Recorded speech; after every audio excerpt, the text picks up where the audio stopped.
Salmo 72. Ó Deus, confia teu julgamento ao rei, tua justiça a um filho de rei.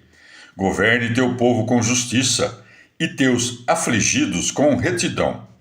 Montes e colinas tragam ao povo paz por meio da justiça.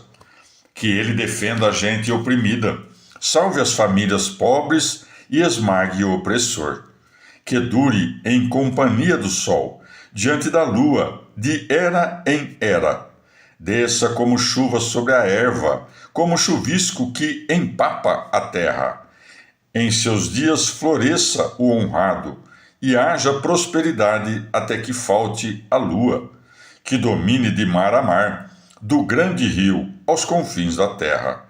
Em sua presença se curvem os beduínos, e seus inimigos mordam o pó.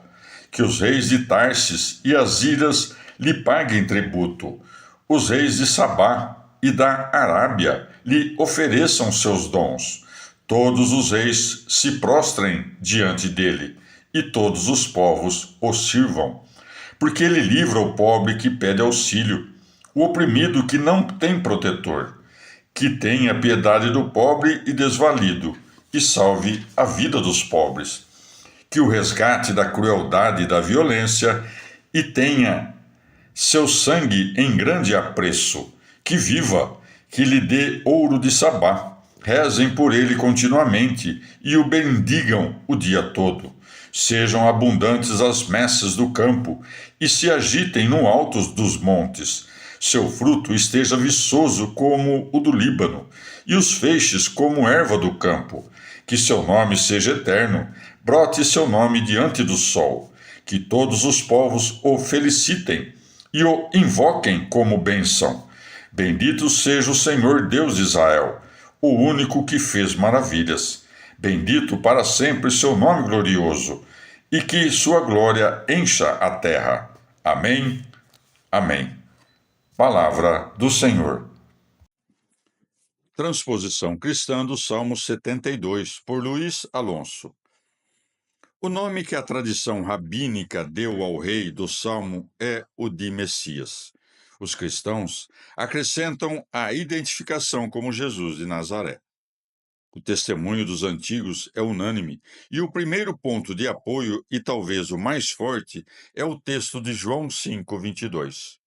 O Pai não julga ninguém, delegou ao Filho todo o poder de julgar, para que todos honrem o Filho como homem, como honram a ele. O que o desejo sonhou e a esperança anunciou, tornou-se realidade no Messias. As hipérboles deixarão de sê-lo, e para os cristãos a realidade supera maravilhosamente o imaginado.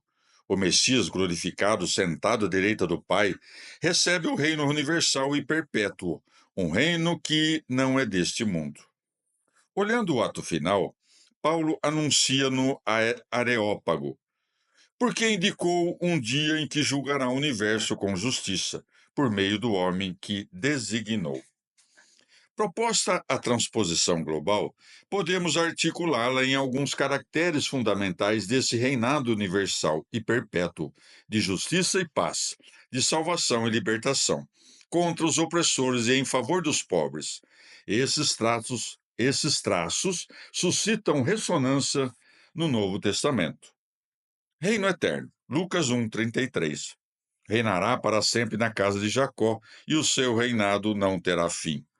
Reino universal. A adoração dos magos representa essa homenagem. Mateus 2:2. Onde está esse rei dos judeus que nasceu? Pediu-lhes informação sobre onde tinha que nascer o Messias. Ao entrar na casa, viram o menino com Maria e, caindo de joelhos, lhe renderam homenagem. Logo abriram seus cofres e, como presentes, lhe ofereceram ouro, incenso e mirra.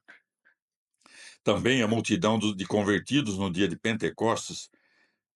Apocalipse 15:4. Todas as nações virão se prostrar diante de ti, porque tuas justas sentenças foram promulgadas. Reino de justiça e paz. Mateus 5:6. Felizes os que têm fome e sede de justiça. Felizes os que trabalham pela paz. Romanos 14:17. Não reina Deus pelo que alguém come e bebe, mas pela justiça e pela paz. 1 Coríntios 1:30. Ele se fez para nós justiça. Efésios 2:14. Ele é nossa paz. Tiago 3:18. A colheita da justiça como com paz vão semeando os que trabalham pela paz. Vitória sobre o opressor. Lucas 11:21s. Enquanto um homem forte e bem armado guarda o seu palácio, os seus bens estão seguros. Mas quando outro mais forte o assalta e o vence, tira-lhe as armas em que confiava e depois reparte o butim. Apocalipse 17:15. Combaterão contra o Cordeiro, mas o Cordeiro os vencerá porque é Senhor dos senhores e Rei dos reis, e os chamados a acompanhá-lo são escolhidos e fiéis. Em favor dos pobres, Mateus 5:2.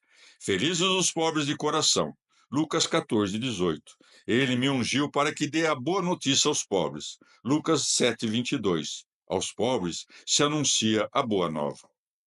Resgatar, vingar, Tito 2:14. Para resgatar-nos de toda espécie de maldade. Mateus 20:28. Veio para servir e dar sua vida em resgate por todos. Apocalipse 6:10. Para quando deixas o julgamento dos habitantes da terra e a vingança de nosso sangue? Que viva! Apocalipse 1:18. Estive morto, mas estou vivo pelos séculos dos séculos. Romanos 6:9. Cristo, ressuscitado da morte, não morre mais. A morte não tem domínio sobre ele. Reconhecimento universal do nome. Filipenses 2:10. Ao nome de Jesus, todo joelho se dobre no céu, na terra e no abismo, e toda boca proclame que Jesus, o Messias, é o Senhor. Apocalipse 14:6. Levavam o evangelho eterno para evangelizar os habitantes da terra, toda nação, raça, língua e povo. Prestar-lhe homenagem. A seleção de textos oferecida abre largo espaço de meditação cristã sobre o Salmo 72. Os padres acrescentam ou sugerem outros particulares. Por exemplo, o descer como chuva, o referem à encarnação ou ao nascimento, e alguns aludem ao portento de Gedeão, Juízes 6. Ouçamos a Teodoreto. Como a chuva, significa claramente a geração humana, sem ruído e em segredo. Ninguém escuta o orvalho cair sobre a terra ou sobre o velo. Assim foi a concepção do Senhor. O próprio José não se inteirou, e um anjo teve que instruí-lo. Curiosa é a interpretação do versículo 5 que nos dá Cassiodoro. O sol é o Filho de Deus, a palavra do Pai. A lua é a igreja, que reflete a luz do sol, que parece crescer e decrescer nas perseguições e na paz. O rio do versículo 7 é para vários o Jordão. Orígenes, Rufino, Teodoreto. Agostinho refere o versículo 15 à petição do Pai Nosso: venha o teu reinado.